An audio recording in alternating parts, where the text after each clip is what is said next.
आजकल exit strategy शब्द का इस्तेमाल उस योजना के लिए किया जाता है जिसमें कोई देश अपने सैन्य कर्मियों को किसी दूसरे देश से हटाने की योजना बनाता है।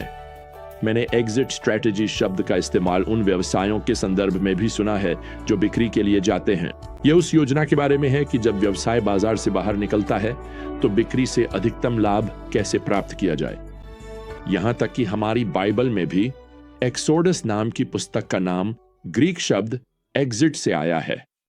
असल में यह सब एक्सोडस की पुस्तक के बारे में है, यानी इस्राएल का मिस्र देश से बाहर निकलना। कुछ समय पहले एक भौतिक विज्ञानी ने एक लेख में इस शब्द का इस्तेमाल किया था और मुझे यह थोड़ा अजीब लगा, लेकिन आजकल लोग निश्चित रूप से इस तरह की एग्जिट स्ट्रैटेजी के बारे में पहले से कहीं ज्यादा सोच रहे हैं। उसने लिखा, अंतरिक्ष उपग्रहों से प्राप्त नवीनतम आंकड़े बिल्कुल स्पष्ट हैं। ब्रह्मांड अंततः मरने वाला है। अब से अरबों साल बाद सितारे अपनी सारी नाभिकीय ऊर्जा समाप्त कर देंगे, महासागर जम जाएंगे, आकाश पूरी तरह अंधकारमय हो जाएगा। क्या पृथ्वी पर मौजूद सारी बुद्धिमान जीवन ब्रह्मांड के नष्ट होने पर मरने के लिए अभिशप्त है? लेकिन हमारे पास अभी भी एक संभावित एग्जिट स्ट्रैटेजी है, खुद ब्रह्मांड को छोड़ देना। क्या भौतिकी के नियम ऐसे वर्महोल्स के निर्माण की अनुमति देते हैं जो हमारे ब्रह्मांड को किसी युवा ब्रह्मांड से जोड़ सके? क्या कोई ऐसा द्वार बनाया जा सकता है जो हमारे ब्रह्मांड को किसी अन्य ब्रह्मांड से जोड़ सके? इस भौतिक विज्ञानी ने लिखा है, बुद्धिमान जीवन के लिए कोई विकल्प नहीं है। या तो हम किसी अन्य ब्रह्मांड में चले जाएं या फिर पुराने वाले में मर जाएं।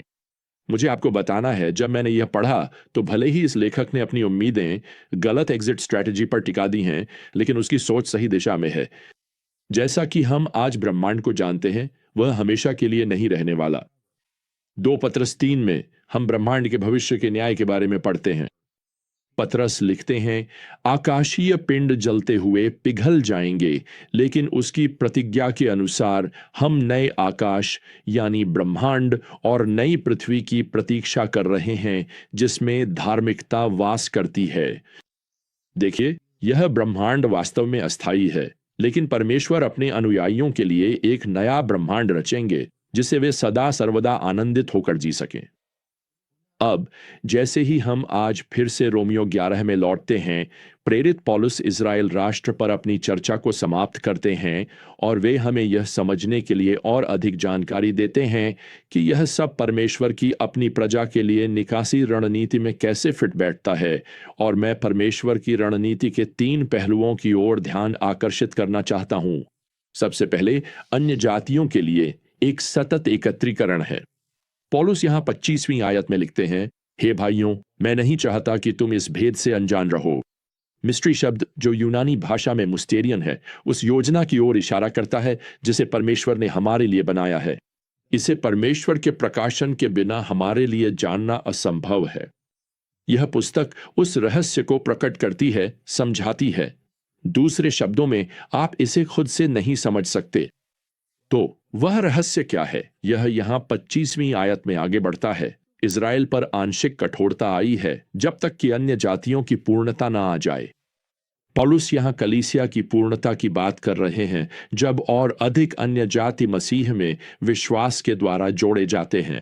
यह अन्य जातियों की पूर्णता अर्थात मसीह की दुल्हन की पूर्णता, जो मुख्य रूप से एक अन्य जाति दुल्हन है, वही कलीसिया के उठा लिए जाने रैप्चर को लाएगी। कलीसिया पूरी हो जाएगी और फिर प्रियजनों, भविष्यवाणी का ध्यान एक बार फिर इज़राइल और परमेश्वर की प्रजा अर्थात इज़राइल राष्ट्र के पुनः एकत्र होने की ओर जाएगा। अब नया नियम भी अन्य जातियों के समय का उल्लेख करता है। अन्य जातियों के समय और अन्य जातियों की पूर्णता, ये 2 अलग अलग बातें हैं। अन्य जातियों के समय से तात्पर्य उस अवधि से है जो बाबुल में नबूकदनेजर के माध्यम से अन्य जातियों के शासन के साथ शुरू हुई थी, और यह मसीह की वापसी तक जारी रहती है, जब मसीह क्लेश के बाद अपने राज्य का शासन स्थापित करेंगे। तो अन्य जातियों के समय से तात्पर्य है अन्य जाति विश्व नेताओं द्वारा राजनीतिक प्रभुत्व, लेकिन यहाँ पौलुस द्वारा प्रयुक्त यह वाक्यांश अन्य जातियों की पूर्णता इस कलीसिया युग, इस कलीसिया व्यवस्था की ओर संकेत करता है। यह पेंटेकोस्ट पर पवित्र आत्मा के अवतरित होने कलीसिया की स्थापना के साथ शुरू हुआ था और आज तक लगातार चलता आ रहा है। पतरस ने प्रेरितों के काम 15 में कहा है कि यह व्यवस्था वह समय है जब परमेश्वर ने पहली बार अन्य जातियों के बीच जाकर अपने नाम के लिए एक जाति को चुना। तो जहां अन्य जातियों के समय से तात्पर्य राजनीतिक प्रभुत्व से है, वहीं अन्य जातियों की पूर्णता से तात्पर्य आत्मिक उद्धार और अन्य जातियों के छुटकारे से है। अब पौलुस यहां पद 25 में यह बहुत स्पष्ट करता है कि कठोरता अर्थात हृदय का कठोर हो जाना अविश्वासी इस्राएल के अविश्वासी हृदय की यह स्थिति तब तक बनी रहेगी जब तक अन्य जातियों की पूर्णता पूरी नहीं हो जाती। दूसरे शब्दों में, जब कलीसिया पूरी हो जाएगी और पिता के घर उठा ली जाएगी, तब ध्यान फिर से इस्राएल राष्ट्र की ओर लौट आएगा। अब मुझे आपको बताना है कि रोमियो 11 के पद 25 और 26 के बीच के इस छोटे से सफेद स्थान में बहुत कुछ घटित हो रहा है। इन दोनों पदों के बीच उस छोटे से सफेद स्थान में आपके पास कलीसिया का उठा लिया जाना है। 1 थिस्सलुनीकियों अध्याय 4। आपके पास मसीह विरोधी का उदय है। 2 थिस्सलुनीकियों अध्याय 2। आपके पास 7 वर्षों की क्लेशकाल अवधि है। दानियेल अध्याय 12। और आपके पास यहूदी सुसमाचार प्रचारकों की सेवकाई है जो इस्राएल के एक अवशेष को उनके मसीह यीशु मसीह में विश्वास दिलाते हैं। यह प्रकाशित वाक्य अध्याय 14 है।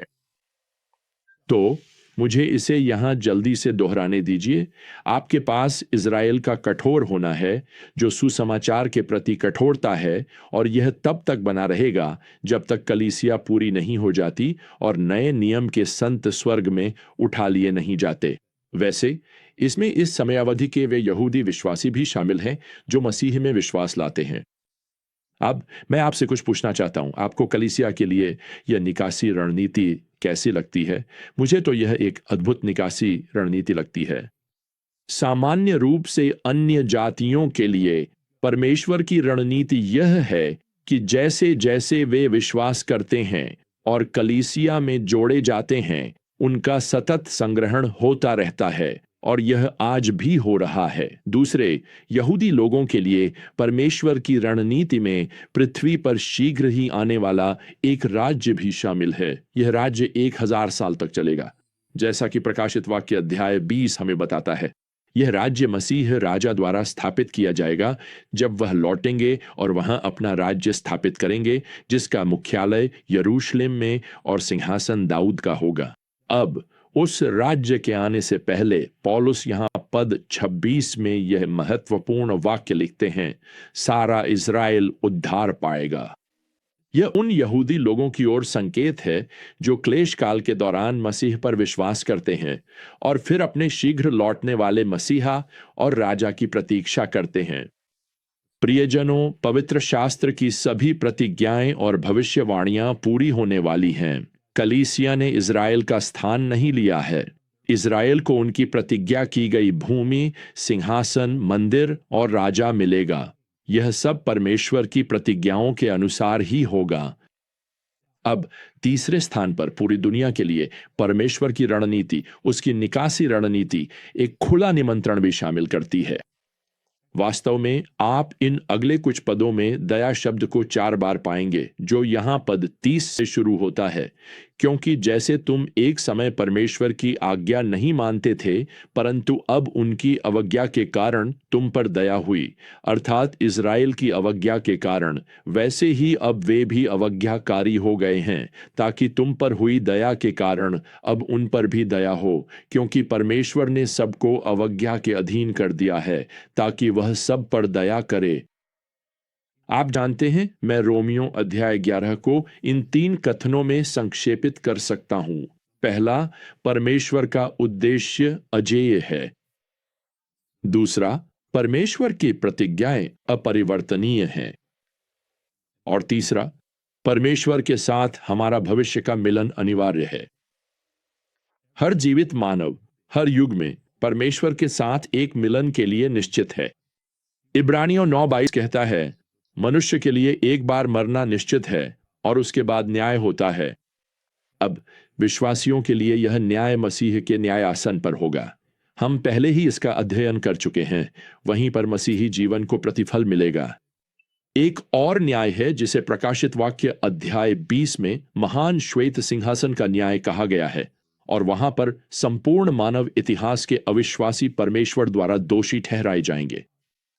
उस न्याय के समय विश्वास करने के लिए हमेशा के लिए बहुत देर हो जाएगी। लेकिन अभी के लिए सुनिए, जब तक कलीसिया अभी अधूरी है, आपके लिए आशा है, भले ही आपने अभी तक मसीह को स्वीकार नहीं किया है। और मैं आपको प्रोत्साहित करूंगा कि आप इंतजार न करें। आज ही प्रभु का निमंत्रण स्वीकार करें कि केवल उसी पर विश्वास करके उद्धार पाएं। और कौन जानता है, हो सकता है कि आप वही अंतिम व्यक्ति हों जिसे परमेश्वर कलीसिया में जोड़ना चाहता है। पहले मैंने उस सवाल को पढ़ा था जो एक बेहद चिंतित भौतिक विज्ञानी ने पूछा था। आप जानते हैं, वह सोच रहा था कि क्या हम किसी तरह इस ब्रह्मांड को छोड़कर किसी और ब्रह्मांड में जा सकते हैं। तो एक तरह से कहें तो इसका जवाब हां है। यीशु मसीह ने यूहन्ना अध्याय 14 में वादा किया था, मैं फिर आऊंगा और तुम्हें अपने पास ले जाऊंगा, ताकि जहां मैं हूं तुम भी वहां रहो। मैं आपको बताना चाहता हूं, यीशु ही वह रास्ता है जो आपको स्वर्ग तक ले जाएगा। मैं आपको प्रोत्साहित करना चाहता हूं, अगर आपने अब तक नहीं किया है तो आज ही सुनिश्चित करें कि आपने उनसे आपको बचाने के लिए कहा है। आज ही उन्हें अपना उद्धारकर्ता, अपना मसीहा बना लें। तो जब तक हम फिर से यात्रा पर ना निकलें, प्रियजनों, प्रभु यीशु मसीह की अनुग्रह, परमेश्वर का प्रेम और पवित्र आत्मा की संगति आप सभी के साथ बनी रहे। आमीन।